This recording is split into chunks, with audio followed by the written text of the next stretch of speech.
In a piece titled Perception is Reality, Dr. Asha Prasad writes this: your experience in life shapes your perspective, which becomes your perception. It's not set in stone and can change over time because perception is a way of looking at or understanding things based on one's own ideas or opinions rather than the actual facts. We've all seen the anamorphic 3D billboards with things like cars and shoes seeming to pop out of them, but what you're really seeing is a magic trick. That is, your perspective is being forced, which is how you get forced perspective.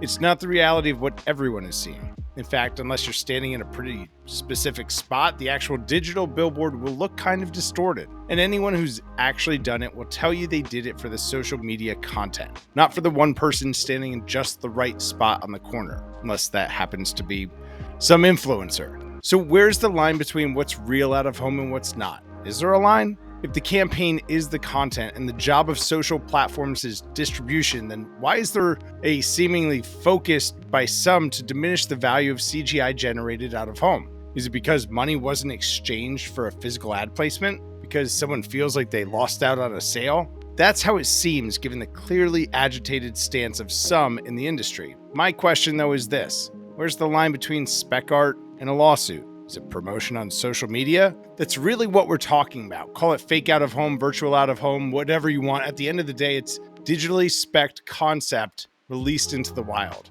And is that the best strategy for attracting new advertisers to the channel? Hey, you're not allowed to play with that unless we say so, and your check is in the bank. If we're being frank, there's no reason that publishers haven't been offering some approved licensed portfolio for brands to play with. Put it on the blockchain and voila, it's secured too. So to the curious marketers, the out-of-the-box thinkers, the testers, the provocateurs, the status quo challengers, we welcome you and invite you to play with the ultimate canvas that is out of home, however makes sense for you today, because someday soon, you'll have raving fans that expect you to show up for real, and we'll be here to help bring those napkin sketches to life. Welcome to Out of Home Insider, the first podcast for media and marketing executives that connects how offline attention drives conversion. My name is Tim Rowe, and for the past 4 years, I've been interviewing guests about their unique insights in bridging this misunderstood and undervalued opportunity for brands to create alchemy in the real world.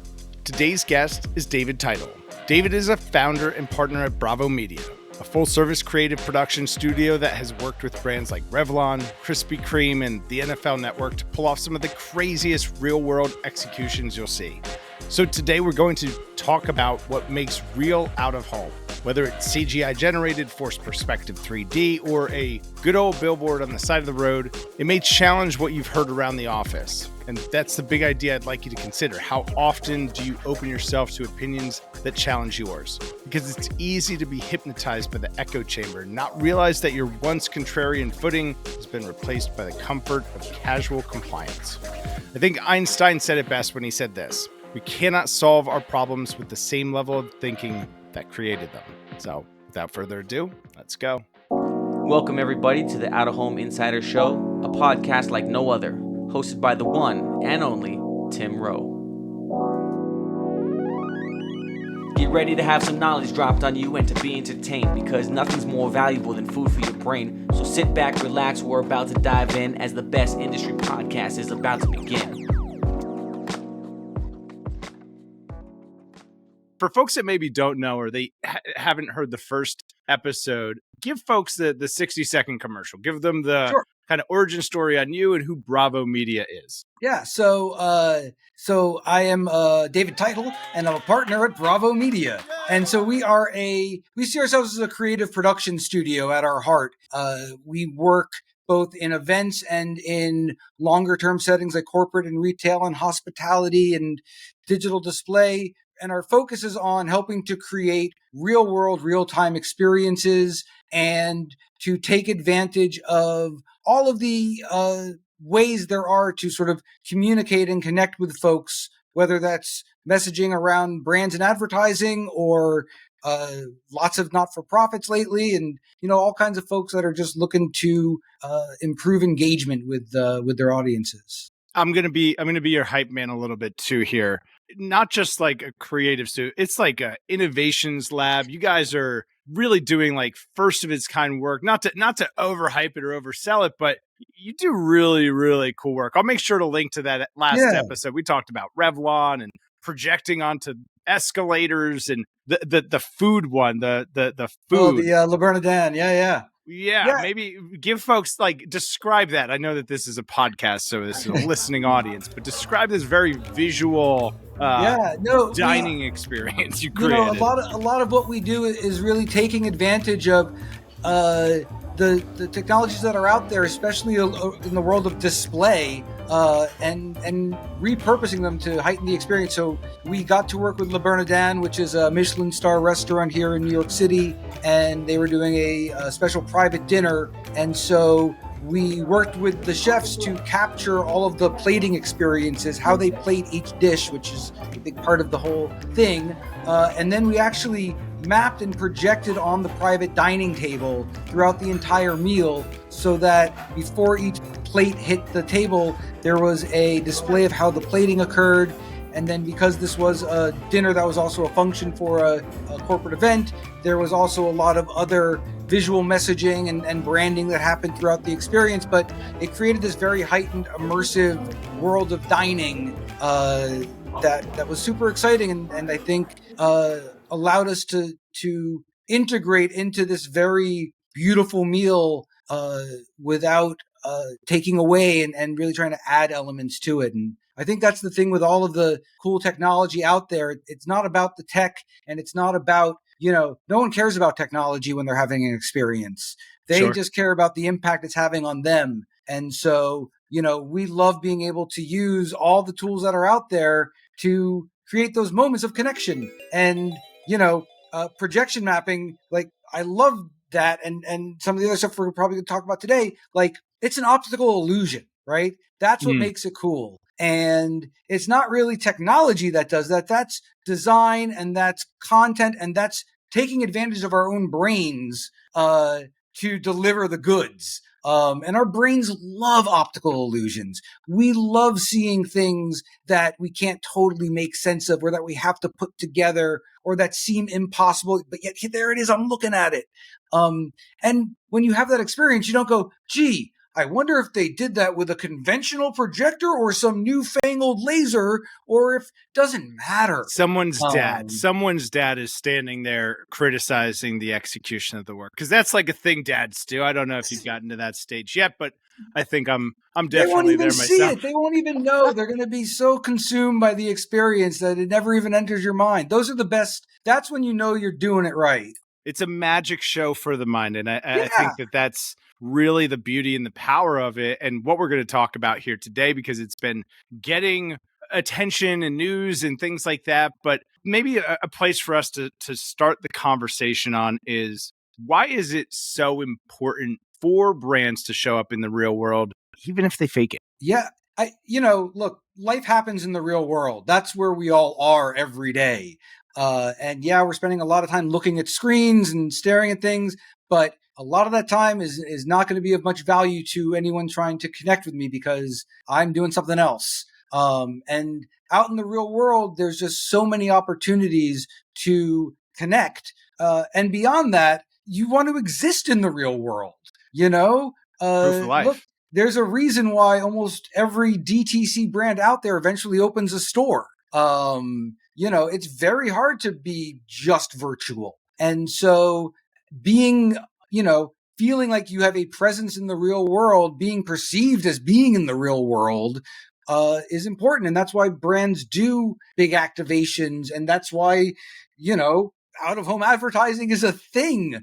It helps to establish that existence. Absolutely. And the thing that I'd love to maybe double click into it in that, and we've teased it a little bit, is fake out of home. Yeah. There's this new phrase or branding. I don't like fake out of home. I don't like it either. I like to call it virtual out of home. Virtual out of home. Okay. So what does that mean?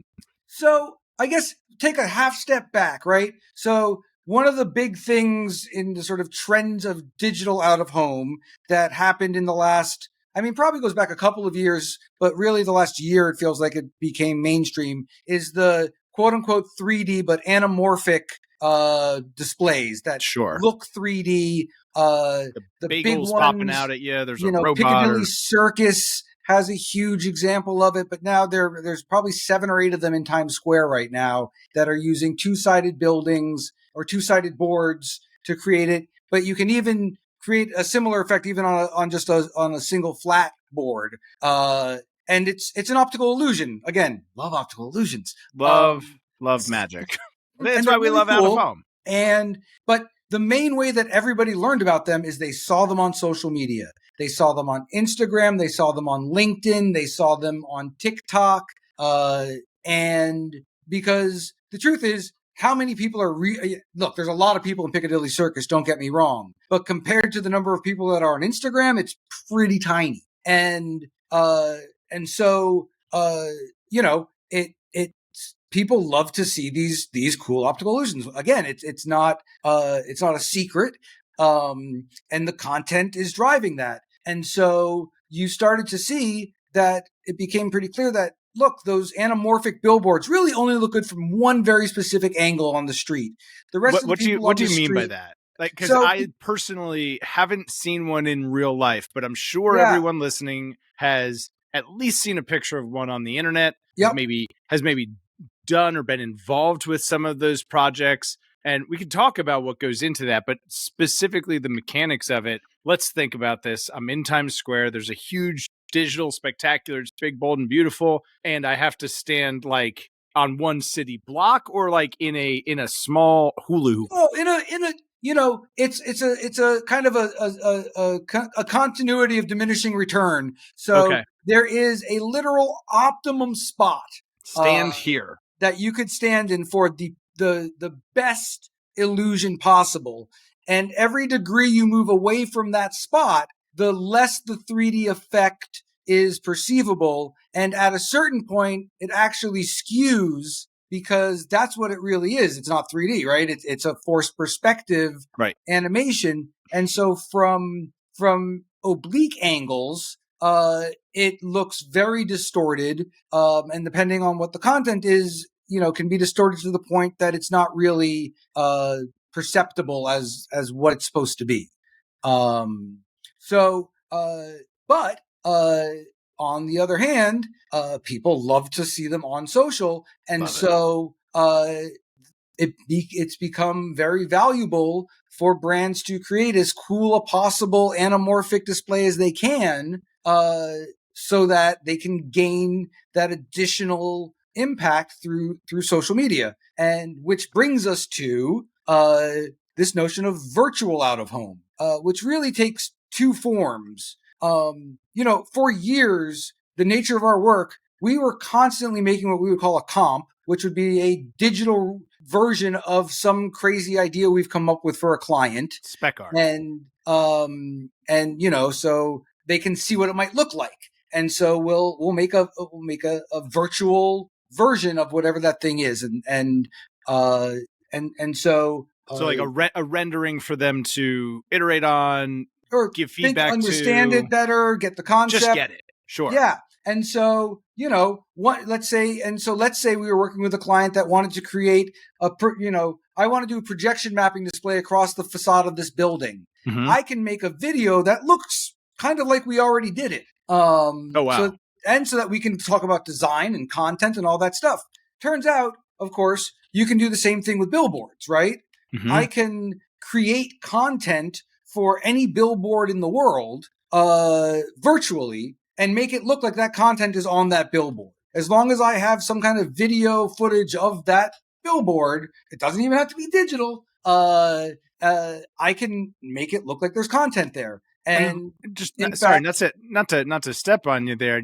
You made me think of this, and we didn't talk about this in the first conversation, getting prepared for this, but that's such a valid point. Like there are, I've personally been involved, and I think it's okay so long as you let the client know, but just using Photoshop to clean up a POP image of a digital, right? You don't want it all grainy. You want the creative to appear in its original integrity on the finished glamour shot that you're sending to the client. Like happens all the time.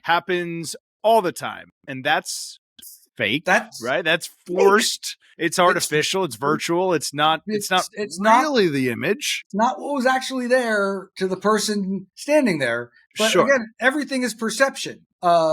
and we live in, advertising is perception. Brand, we talk about brand perception. And so like, and we've even, we've worked directly with companies like Nutrition, who have the one Times Square display, which is a challenging display for some brands to get their heads around. We've done comps for prospects of theirs to show them, hey, here's what's possible. Here's what it could look like. Right? Yeah, because that is hard to imagine what it could look like, what is possible, right? All of those things. I mean, that's one of the reasons personally I love playing with generative AI so much. I think so it's much great, right? It's a great environment for idea generation and iterating quickly. And hey, what could it look like? Right. Doing things like that.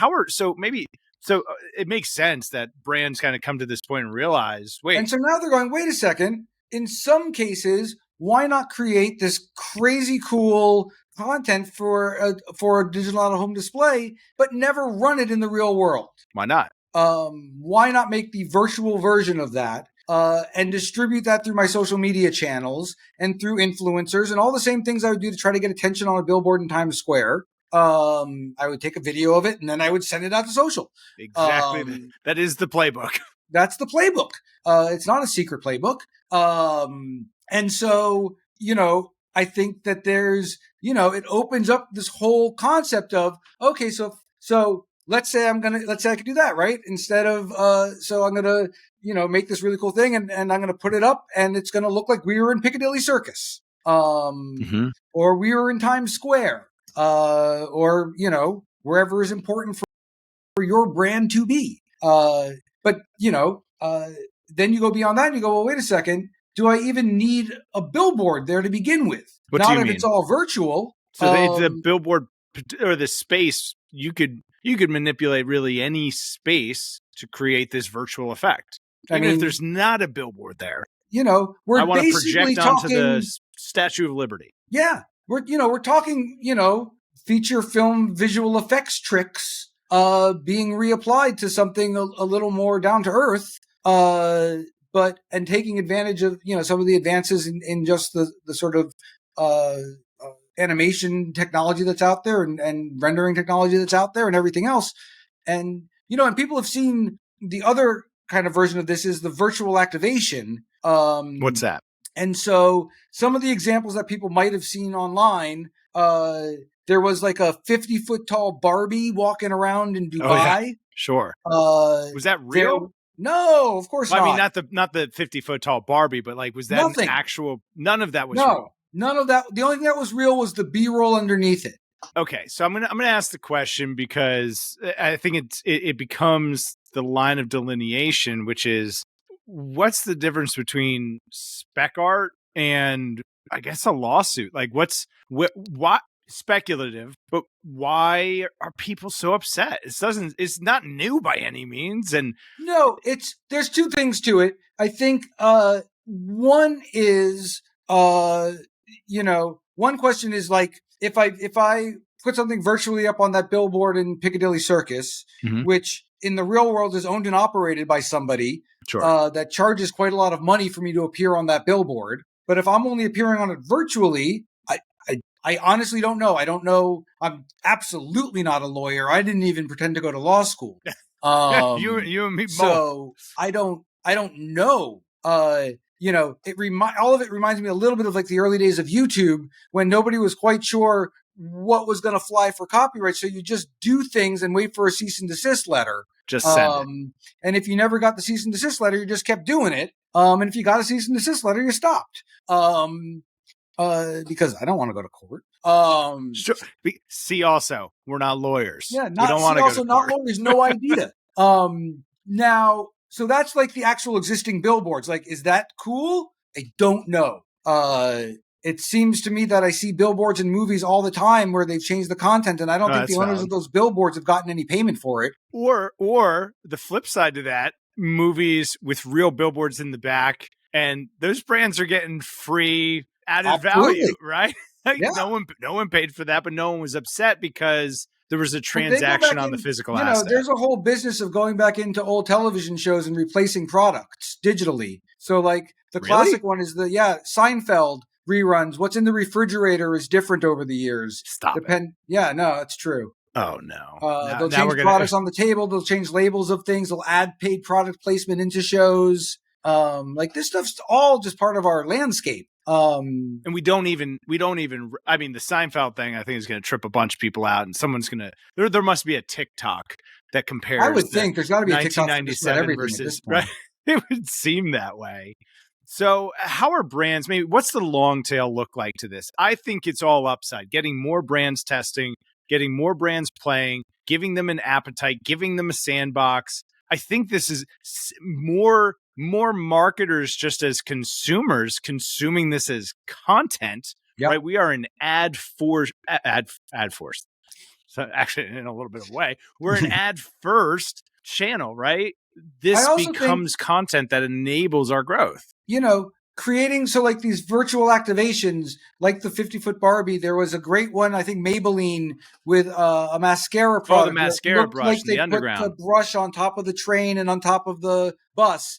There's a handbag company that made it look like handbags were driving around Paris. Yes. All of these, I think, they're wonderful. They push creative. They let smaller brands do really big things. And have big ideas and see how they land, and they're engaging. And it doesn't matter if they'd really done those bags on, the bag cars in Paris, or the, or even the 50-foot Barbie, which is crazy, not real. Thank God that's not real. That would be terrifying. Even if they'd done that, almost nobody would have actually seen it in real life. All we would have seen are the videos. And so if the video is great and it feels real, and I'm also not saying lie about it. Right. There was a great one. My favorite one about a year and a half ago was the Zara in Soho. This artist whose name I'm blanking on, which kills me, but he does these great 3D video effects. And it made it look like the Zara store was like this insane 3D balls floating around. And I looked at him like, what a great comp. And then like 10 minutes later, somebody called me and asked me how they did it. And I was like, what do you mean? It's not real. Like, what do you mean? It looks real. It totally looks real. I'm like, well, for starters, there's no more door. There's no door to the store. Like, no retail takes away their door. It defeats the purpose of retail. I think so. But it's not, there's no point in trying to lie about it, to say, oh, this is real. I don't think you have to sit out there with a loud horn and be like, it's fake, it's fake, it's fake. Right. Please give us extra credit because we're letting you know it's not real. Right. But the idea is, oh, this was really fun. What a cool idea. It makes me think your brand is cool. Let's go. And then I think, too, it creates an expectation by the people who love your brand the most. Now they expect you to do real shit. Language. They expect you to show up. Yeah, you can't just do virtual things and fake stuff. Like all the it's funny, right? The brands that are making these in big invest, you can tell if it was done on Canva. If it was done on Canva, and cool, like, and that's interesting too, because no one gets upset about that when it's obviously not real. Yeah, but when it's passably real, it's. I think some people don't feel like they're getting lied to, or like, we're trying to trick you. But honestly, I think that group is pretty small. I agree. And I think honestly, let's get down to brass tacks. Let's talk return on investment. Let's talk specifics. What does what an is average the cost? Campaign cost? What is, you probably know more about the real world prices than I do, but if I wanted to be on one of those really marquee billboards in Times Square for a week, or even a day or two, and I wanted to create the content for it and document it, that is a hefty investment. And healthy 5 figures. Yeah. And I think for a fraction of that price, you can be creating everything but the on the street experience. When the real job to be done is what you described there at the end, it's the content. It's the content for distribution. Invest in the content, invest in coming up with the great idea, invest in the right people to produce that so that it's really cool. And that's what people want to see. That's what we want to consume. And you should still do it in the real world 100%, because being out there and being in play is also vital. But it doesn't have to be a either or situation. Right. And Always how and. you treat it. We're working on a piece right now, which is a virtual out of home piece that initially looks like a really good real out of home. And then all of a sudden it does things and you realize, oh, wait a second, that's not possible. That's not possible. That defies physics. We're playing with that whole idea. I love that. If folks are listening and they want to learn more about what Bravo Media does, more maybe specifically about this, connect with you, what we'll do too is, I meant to just mention this, I'll definitely have mentioned it in the intro, is we'll link in the show notes to lots of these examples, because I think it's important to see a range and kind of see what's possible and how people are thinking about how brands are executing against these things, because we all are familiar with how brands show up for real. And I think as we start to put those two pieces of the conversation together, it's going to enable more media companies to actually book more real campaigns, sell more space, because it's that testing platform for a brand that maybe the thing they want to do is literally not possible. Maybe they've already exhausted every agency option, technical partner that there is, and you just can't project onto the Statue of Liberty. You just can't do it. I'm reminded of that. It's kind of, I guess, dating myself now, but do you remember the Mark Echo campaign where they staged it to look like they were graffitiing was it Air Force One? On an Air Force base, but it wasn't. It was a different plane, right? Like that was an incredible moment in kind of pop culture. This is, again, there's probably folks listening that are like, who? Mark Echo? What? But I think about that. This is not new. This is not new. No, and I think it's exciting. It's also, think about it as virtual guerrilla marketing. Virtual guerrilla marketing. I like that. Yeah. Where do they get in touch? We'll have linked to all those assets. Tell them the I love connecting on LinkedIn. I think I'm one of 2 David titles that shows up. I'm definitely the one that isn't the dentist. And so I would love to connect with you there. Please check out bravomedia.com. And for real simpleness, I'm David at Bravo Media. So any way you'd like to get in touch, I would love to chat. Let's make some cool stuff. Encourage you to get in touch with David and his team. Explore this content. Even if this conversation made you feel uncomfortable, congratulations on making it to the end. These are the topics that are going to grow the industry, and that's good for everyone. So David, I can't thank you enough for being here, being willing to share on what is maybe to some a sensitive topic, sharing so willingly, and really giving us that in the trenches insight that you have. Thank you again. Thanks, Tim. Absolutely. If you found this to be helpful, please share it with someone who could benefit. As always, make sure to smash that subscribe button. And wherever you're listening, leave the podcast a review. That's how you help us grow. And we'll see y'all next time. But did you try? It might take a lifetime to know just who you are. Quarter century, I finally came to my senses. I finally got my hand up on the tinted Benz, kid. I see the world clear through my tinted lenses. With the dream and the drive, the possibilities endless. Now print that, send this all the way to Tokyo. Take a trip down south, down to Mexico. Next stop, Shanghai, the world-class trade show. First class all the way, cause that's how we roll. Yeah, call us the rock star businessman. Rockin' shows, we handle business, man. We got our own future in the palm of our hands, cause divided we fall and together we stand.